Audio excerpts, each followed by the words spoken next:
I am Captain Spawn, and this is day 231 of Spawn Year.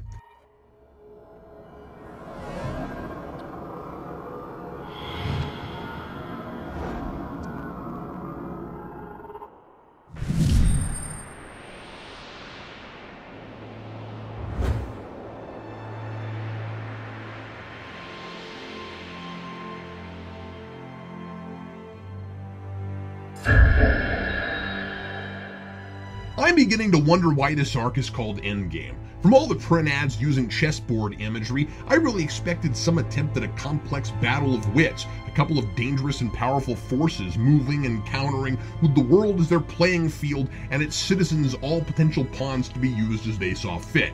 I mean, I didn't expect it to be effective at that, I just thought that's what it was going to try.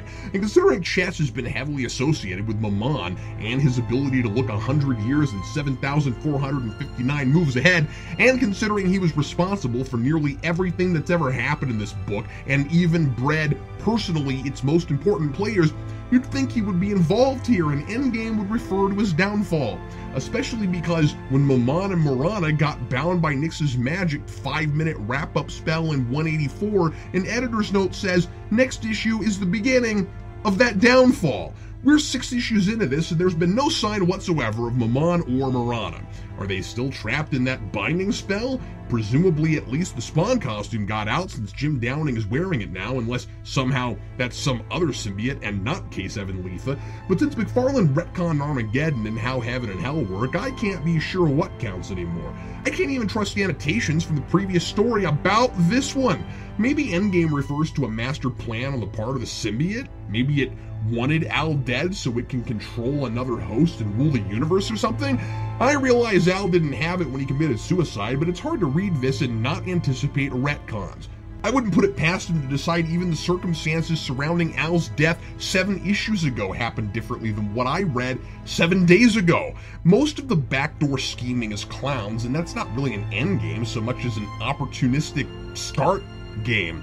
This issue actually gets a fair amount of story told, comparatively, although all of McFarlane's attempted reprogramming of the reader, trying to coerce me into remembering events differently, remains in full force and is intolerably confusing. Mark, our likable go-get-em reporter, learns through another unnecessarily long monologue by a character we'll probably never see again, whose severe lung condition was entirely cured in the hospital explosion, that every patient in that mysterious hospital was miraculously in perfect health after the disaster.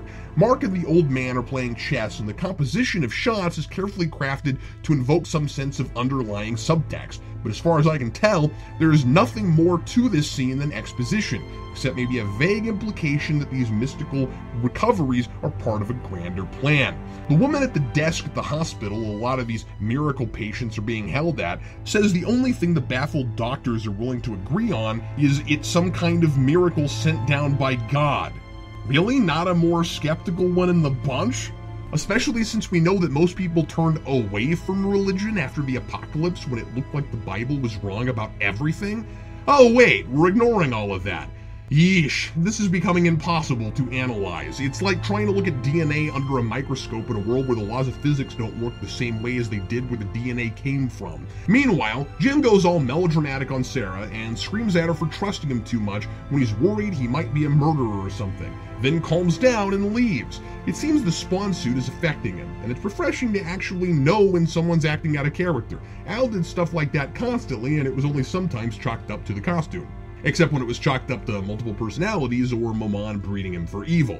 I didn't catch a reference to it before, but Sarah worked at the hospital where Jim was in a coma, and that's why she spent so much time with him, so at least that makes sense now. I like how smart and caring she is. She sneaks money and a phone into his coat to make sure he's okay.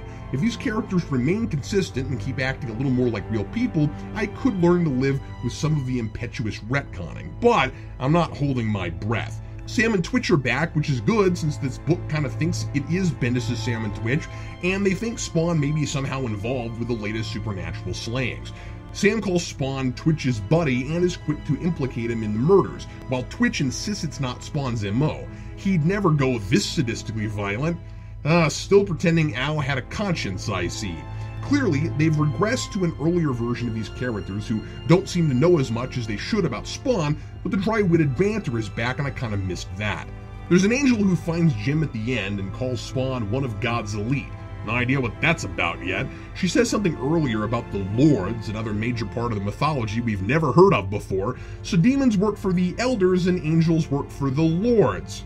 Okay, and in a crazy random happenstance, Jim just happens to run into Wanda Blake at a diner, who recognizes him because he's the spitting image of the man who came to her door and fainted when he met her 15 years ago, way back in Spawn number 3. That's right, Jim Downing is the model of the white beach bum Spawn turned into when he agonized over not being able to look like Al Simmons and never used it to his advantage. That is maybe the silliest thing McFarlane has ever tried to impress me with. I'm supposed to ignore that Chapel killed Al, that Necroplasm is supposed to be Psychoplasm, that Redeemer is supposed to be Anti-Spawn, that Wynn was involved in the conspiracy to make Al Spawn, that the whole world ended, that God and Satan are both in limbo. But I'm supposed to pat McFarlane on the head for paying off a throwaway gag in the 3rd issue.